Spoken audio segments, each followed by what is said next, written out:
In the last episode, I installed the Nomadic Cooling S1 AC unit on my Sprinter van. Being a professional nature photographer, I was excited to see how this unit performed even with the weather being a bit hot in my area. So I packed up the van and headed into the heart of the desert to see what type of images I could create and to put this Nomadic S1 unit to the ultimate test. Oh, and by the way, I'm not going to be alone on this trip. Well, we're back out in the field today, guys. It's been a long time since I've been able to get out and shoot. It's been so stinking hot in Vegas, but thankfully I have an air conditioning unit on the van now, and with some monsoon storms, I decided to come out and see if I could chase some lightning and also see if I can do some astrophotography. Now, I might miss out on both because the storm's kind of blowing through, but I did see a couple bolts driving in, so hopefully I can kind of get in a spot where I can safely photograph the storm. And if not, I'm hoping that it blows through so I can maybe do some astrophotography tonight. It's the first trip ever with the puppy, so wanted to kind of go somewhere that I'm familiar with. Makes it a little easier for me, being a dog dad, to introduce him to the great outdoors, especially with it being snake season. Just want to make sure it's a place that I know I can keep an eye on him. The puppy's seeing something over here. He thinks he sees something over here, but what do you see? Did you let him know?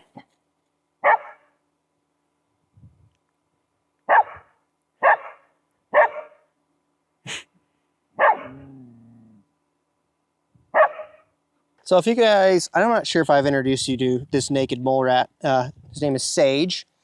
Right now he is kind of shaved down because again, it's been so stinking hot in Vegas. Just needing to keep him cool. But we actually rescued this guy. He's been a great addition to the family. He's gonna be working on being my travel companion out here, but we have some trauma to work through. So again, we're kind of just taking it easy on this first trip, putting the new air conditioning unit to the test.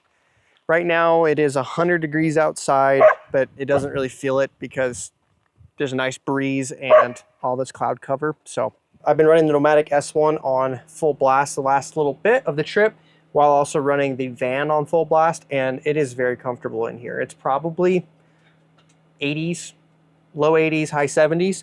I don't have a thermostat right now to really tell you guys that, but it is very comfortable in here. We're getting a little bit of solar charging on the roof. I'll talk to you guys more about my power setup in here in this video, but with the clouds, we're not really getting a ton of solar, but I do have some upgraded alternator charging. So once we start driving here, should have the batteries pretty much topped up by the time we get to camp. I don't really have an agenda for this trip at all, except for just coming out, getting Sage acclimated to traveling. He gets car sick, so kind of working through some of that stuff, testing out the air conditioning unit. I have a more extensive trip that I'll be taking that I need to make sure that everything is up and running and to full operational specs. So this video might be all over the place. We'll see. After giving the puppy some water and letting him stretch his legs for a bit, I decided to just hunker down and make camp where we were instead of pushing on any further. With the storm rolling in, it was clear that my astrophotography wasn't going to happen, but thankfully I did get some pretty good shots, which I'm going to share with you guys at the end of the video. But for now, let's catch back up with me the following morning and see how the S1 performed. First night sleeping with the air conditioner and very impressed. It worked out really good. Kept it really comfortable in here. It's really nice in the back having that cool air just blow over the top of you. Feels really nice when you're trying to sleep. Wasn't overly hot last night because we had those storms blowing through late, but it was still over 100 degrees. I want to say it was like 102 last time I checked, right before we were going to bed. And I had the unit set to, I'm going to say it's set to 76. I had a like going between 75, 76, 77. 76 was kind of nice, middle point there. Seemed like it was running pretty efficient all night. Now, I ran it only in the sleep mode, and I had the fan turned all the way down. And back here, it was still cycling and was able to shut off and turn back on like it usually does in the sleep mode. And this morning, I had 66, roughly 67% battery. Well, now, it does take a little bit to get used to it turning off and on. It woke me up a couple times, but it's nothing that I won't get used to. It wasn't super loud, and I'm gonna give you guys a decibel reading here in a second on what it is inside.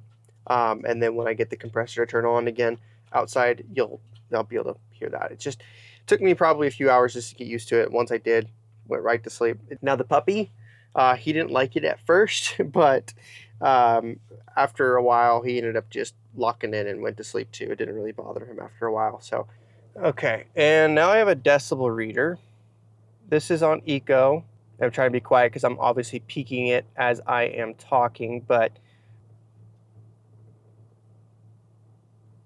so just a hum, just a slight hum there. Let me turn this on max mode.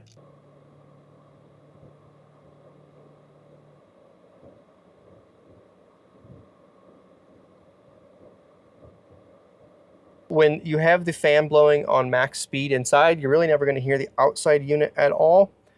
When it's on eco mode, you definitely hear the outside unit, especially when it kicks on and it kicks off.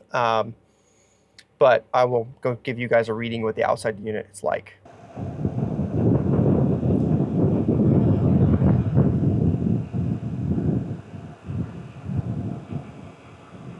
It's early in the morning, so as it gets hotter outside, that's not going to perform as well.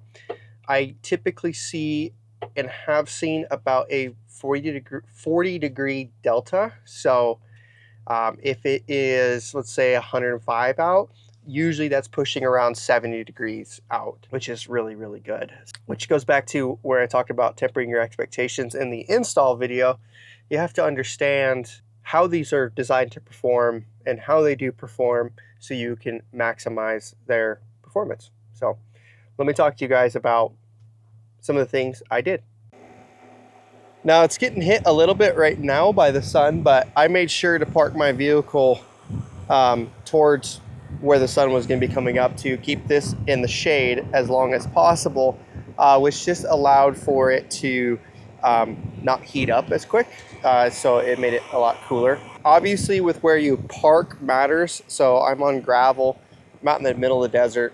So the gravel's gonna have some heat to it that's going to rise and warm up the van a little bit. So right at night, it did take a little bit for things to stay cool and keep cool. I'll show you one more thing that I did inside the van, help with that.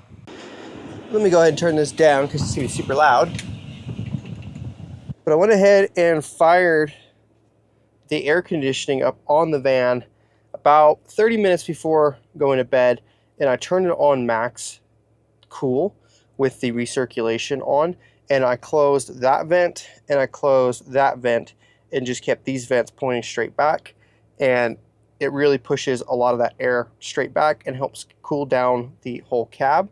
And then when I was getting closer to the destination, I turned the S1 on max cool, and I got this thing to like 65 degrees, which was really nice. The next thing is building some curtain systems. So I have them, but I just haven't had a chance to install them yet. But putting a curtain across the back where the bed is, just to help isolate that space even more at night, probably will make it even more efficient. But honestly, it's been pretty stinking good last night. So, and then definitely putting one down here to block off that area. Now I got Sage's kennel down there that he ended up not using last night at all. He slept up in the bed with me, but yeah, having a curtain there. And then mainly, and this is going to be the big one, is putting a curtain across the front. And like a thermal curtain of some sort. You can see that I have like these thermal window shades, and if you guys have followed the channel, you've seen me use these a lot in my videos. They've been fantastic. Highly recommend getting a system like what I have or something similar, because it does help quite a bit, because windows are a big leaking factor, especially in a vehicle. But up front with that huge windshield, it is a heat generator. So I have the big one up there, but even then, all of the heat coming through, let's actually take a look. Even coming off of that, it's 102 degrees. We're at like 89, 90 off of the seat there. You see, look at the difference there. This is why I'm parked the way I'm parked. I only have 88 degrees coming through the back doors compared to 102. Now, right now I have it set to 76 degrees. Let's take a reading off the condenser here. We're pushing some really cold air. It was more important for me to cool back here because this is where I was sleeping and this is where the puppy was. Having a thermal curtain as well as these thermal shades up front will just help kind of trap that last little bit of heat up in the front cab area and keep it from coming back, which would help actually keep the efficiency of cooling this whole vehicle down a lot higher. So again, actually pretty impressed with how it did, especially just on eco mode last night. But up front up here, I could definitely feel a little bit of heat picking up, which is a great segue to talk to you guys about some power changes that I made. Now, the main system is still the same in the van. I have 600 amp hours of Battle-Born lithium batteries. And in my van, I set it up to charge 3 different ways. One way is via solar, one way is off of my stock alternator, and the third way is obviously shore power. Now, when I'm out here in the middle of nowhere, there's no shore power to use, so I have to rely on solar and the alternator charging. So I decided to beef those up. I upgraded to the Victron 150 MPPT charge controller, and from there I put 600 watts of solar on the roof. Now right now in the summer, with how hot it is, you're not going to get the max efficiency out of those panels, but it has still been pretty stinking good. I'm getting anywhere between 38 to 43 amps roughly of charge, which will pretty much run the unit on eco mode, but will essentially keep things topped up. And mainly though, it runs all of my other appliances and keeps the draw from being that full 50 amps or 30 amps, depending on which mode you're on, going straight to the batteries. The solar kicks in and helps out a little bit. So it prolongs my battery life, and then when I'm at night, I can just rely on the eco mode to be as efficient as it is. Okay, future Riley jumping in here. Almost made it through the video without having to do this, but the next segment I said some things incorrect, and so I wanted to just refilm this for you guys. And it has to do with the alternator charging that I upgraded to. I am now running 2 of the new DC to DC chargers from Victron that are 50 amp chargers. So this allows me to have 100 amps of alternator charging from my stock alternator when I'm running at the higher RPMs. Now my Sprinter has a 220 amp stock alternator, and Mercedes says that you can safely use up to 50% of that as auxiliary charging. So that means I can use 110 amps roughly of charging and not have any issues worry about damaging my alternator at all. And the nice thing about the new 12-1250s from Victron compared to the 12-1230 that I had is these are literally half the size. So I was able to put 2 in, and it occupied essentially the same space that my original charger had. And I just built a bracket system to stack both kind of on top of each other, made sure that there's airflow so their heat sinks can still keep the units cool. And I've had no issues keeping this vehicle charged. Absolutely been incredible, and has allowed for me to keep things charged up and guarantee a charge when I need it. We're going to jump back to past me, and I will talk about another future option I could look at if I find an issue, which I honestly really haven't run into it, but still it's good to talk about. That's where having a secondary alternator that is going to charge the batteries will come in handy. Now, with how efficient this split system is, I don't know quite yet if I'm going to have to do that. Because I had all of the roof space that I wasn't taking up using a roof mounted system, I was able to maximize the amount of solar on the roof. Between that, which I'm in the desert a lot, I get a lot of solar, and how much I drive my vehicle. During the day, I'm typically driving to somewhere or driving from somewhere, because being a landscape and nature photographer, the best times to shoot are right in the morning and right in the evening. So the middle part of the days, I'm usually kind of going between destinations or back to a campsite and whatnot. So that alternator is always going to be charging the van. Now, like right now, I'm idling because I was showing you guys the air conditioning, but that also charges the batteries. It won't be the full charge because the RPMs aren't up, which leads me to some other accessories that I'm going to probably get, like a high idle system. So which actually will be good in the winter time where I primarily use my van for warming it up, but also will allow me to pull that bigger charge while idling. Now, another thing I want to talk about is the condensate. Now, I have noticed, just because this isn't the first time I've been testing it, I've been testing it nonstop in my driveway over the last little while, but when it's been a little humid out, we've had some storms coming through, I definitely have noticed more of the condensation coming out of the tube that we installed, which is natural. I've also noticed on days where it's really dry, because I live in the high desert where it gets dry most of the time, I've actually seen days where I don't even see a drip of water. And naturally you're going to see the boost mode, or the max cool mode, the VVS mode they call it, is obviously going to produce more than the eco mode.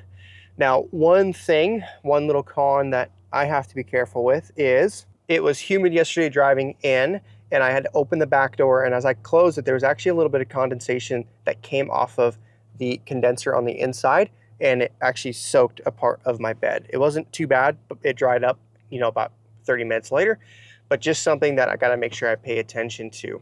Now I'm going to show you guys the photography I promised you here in a second, but I wanted to take a moment to invite you to subscribe to the channel if you are not already. Also, if you found value to this video, please consider giving it a thumbs up, because that helps the algorithm promote it to new people. I will see you in the next adventure.